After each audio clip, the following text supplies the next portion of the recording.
Abby's view, the world was full of greedy people and ecological devastation. There seemed to be no hope for her future. And yet this weird, possibly delusional Hayes family continued along being merry. For the entire winter, Abby puzzled through this conundrum.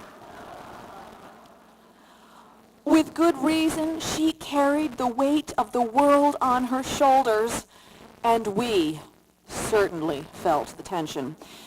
To a large degree, our family was being judged the entire time she was with us.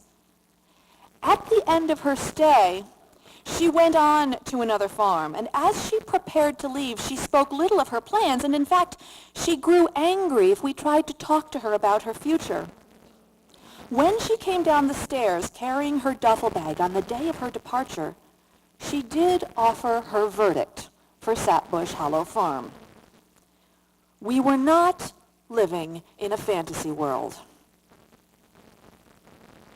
We were living in a parallel universe.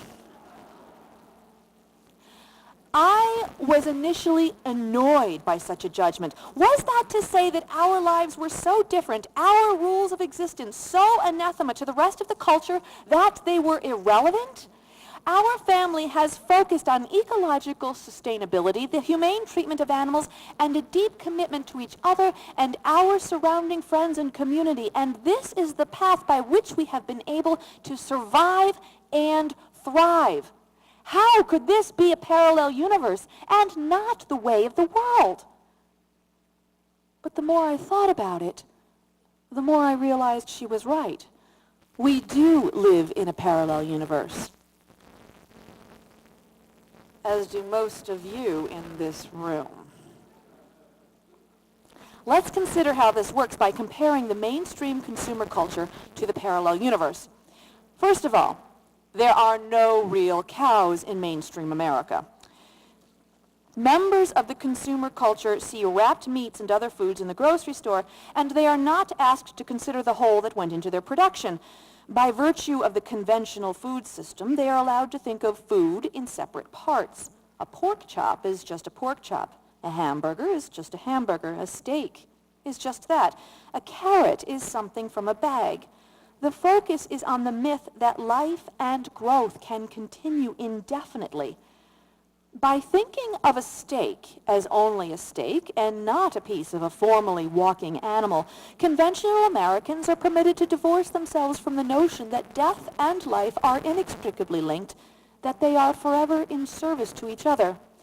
Without thinking, they make eccentric dietary choices that fail to honor the balance and abundance that our natural ecosystem offers. They eat too much, then go on specialty diets, ignoring perfectly healthful local foods with no thought given to the simple ideas such as what goes to waste and what demands excess production and what the ecological costs are for the latest dietary trend. In the parallel universe, we've got real cows. We've also got real pigs, chickens, sheep, goats, you name it. All entities, whether human or other than human, have an inherent right to a natural existence in a parallel universe. There will be a time when all lives must give way to sustain balance on the earth. And there is a place and a way for all beings to contribute to the greater welfare of the whole. There is an understanding that nothing we eat to sustain ourselves comes without the sacrifice from another living being, be it an animal, a plant, or a microorganism. Thus, we take all food, whether it is a hamburger, a pork chop, salad, yogurt, or slice of an apple, in moderation and gratitude. Nothing is eaten without understanding the life and the spirit that created the nourishment and the ecosystem that was required to sustain it. Pork chops bring to mind pigs. Hamburger, cattle. In the mainstream consumer culture, livestock production is still regarded as a major culprit in global warming, particularly cattle. This is because conventional cattle production still relies heavily on fossil fuel-intensive grain. Conventional grain farming can be extremely taxing on the environment, especially in light of the chemical fertilizers and the nitrous oxide emissions. And this is of particular concern in cattle due to what's called the conversion factor. Estimates vary quite a bit on this, but in general, it takes about 9 to 10 pounds of feed to generate a pound of weight gain on a beef animal, as opposed to 1.25 pounds of grain to get a pound of gain on a fish, or 2 pounds of grain to get a pound of gain on a chicken. However, as you might recall, over in the parallel universe, the cattle are not fed grain. They're fed grass. So let's go back to the parallel universe. In the parallel universe, animals are an integral part of the ecosystem. Omnivores like pigs and chickens work in harmony with humans by converting food waste into sources of protein and, through their manure, additional nutrients for the soil. Herbivores like sheep and cattle bring nutrients to our soils and, when grazed properly, help to stimulate the diversification of plant species, extend the seasonal productivity of our pastures, convert sunshine and water into food with minimal fossil fuel inputs, and help to reverse the greenhouse effect. Organic fruit and vegetable production improves the fertility of our soils and the resilience of our crops. Taken together, all forms of sustainably raised livestock and crops improve our food security, contribute to the development of sustainable local economies, stimulate biodiversity, and supply us with raw materials to meet our other needs for soap, fiber, cooking fats, ideally for leather, and of course, the deep pleasure that comes from sharing the earth with them. In mainstream consumer culture, there are strange ideas about life and death. The culture has the quirky tendency to dwell on the living and hide the dying. This carries over to food production practices. Livestock processing is kept far from the eyes of the public, which of course, as we have seen, can lead to unhealthy and inhumane practices because it goes unseen.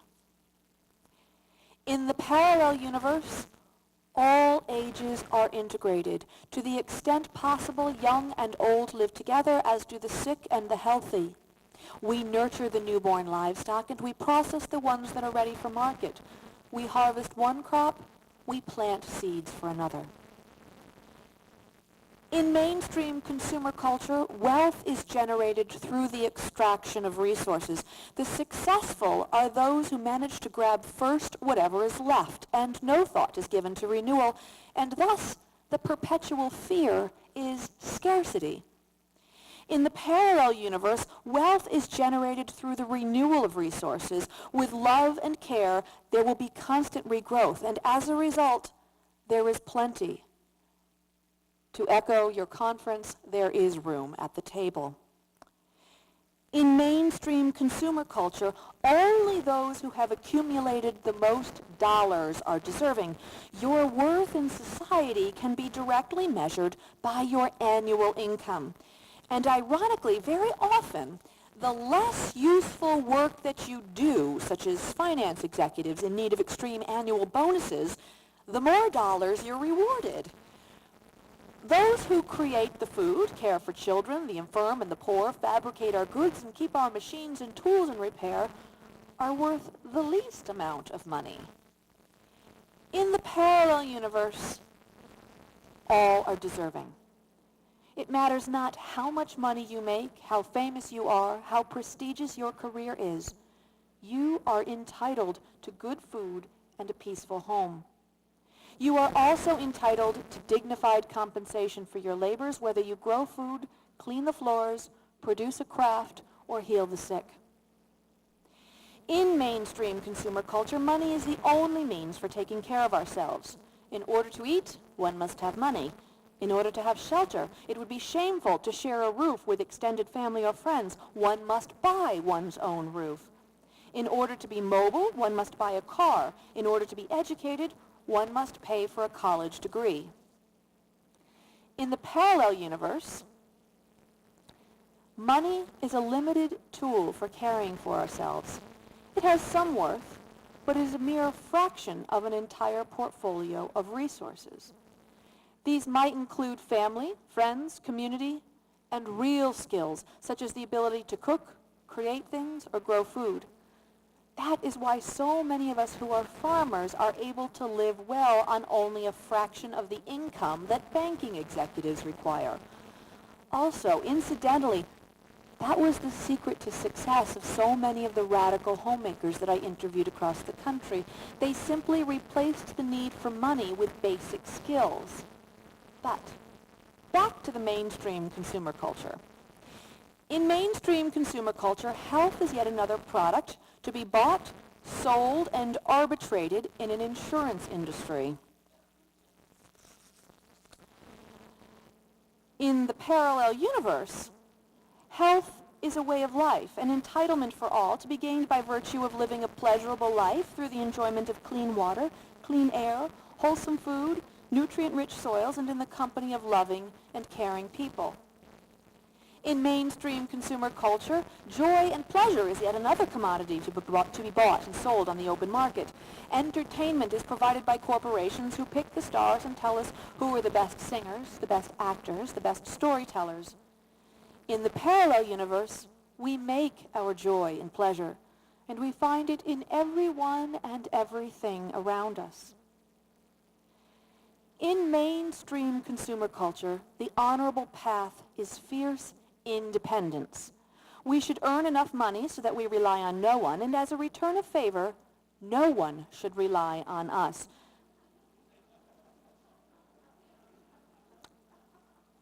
Do you recognize your neighbors? The troubling conundrum in this is that if we require money, and money only, in order to meet all of our needs, we are not truly independent at all. In the parallel universe, to rely on each other, interdependence is a sign of our strength. To give is to receive.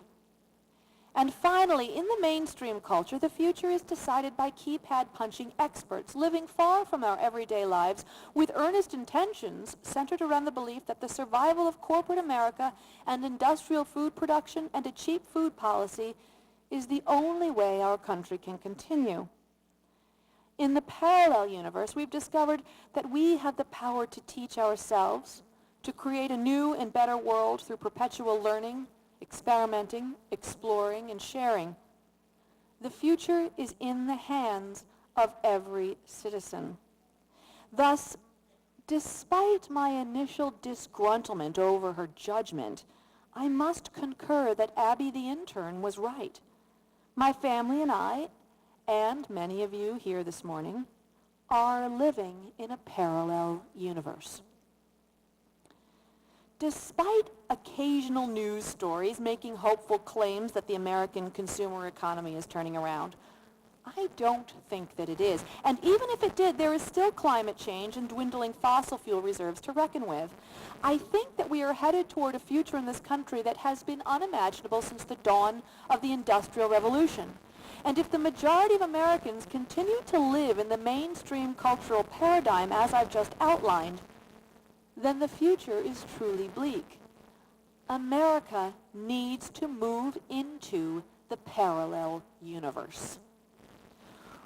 Whether a life in the parallel universe is a cultural legacy that was inherited by someone's family, or it is a way being pioneered by someone who grew up in and chose to exit from the mainstream consumer culture, whether the path taken in the parallel universe is that of a farmer, homemaker, craftsperson, or artist, the urgent need to build this universe remains. Mainstream American consumer culture is rapidly going the way of the dinosaurs. It is not a happy existence. There is now between 10 and 20 times as much depression as there was 50 years ago, and it is starting younger. Whereas the average age was once 29.5, it now sets in at around 14 or 15.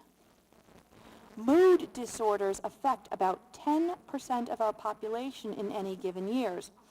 And I was just looking online, checking over some of these statistics, and I learned that the National Institute of Mental Health estimates that 1 in 4 American adults suffers from a diagnosable mental disorder in any given year. So look 2 people to your left, look 2 people to your right, and I'll let you decide. No, not in this room. Here it's probably 4 and 4 if it was the national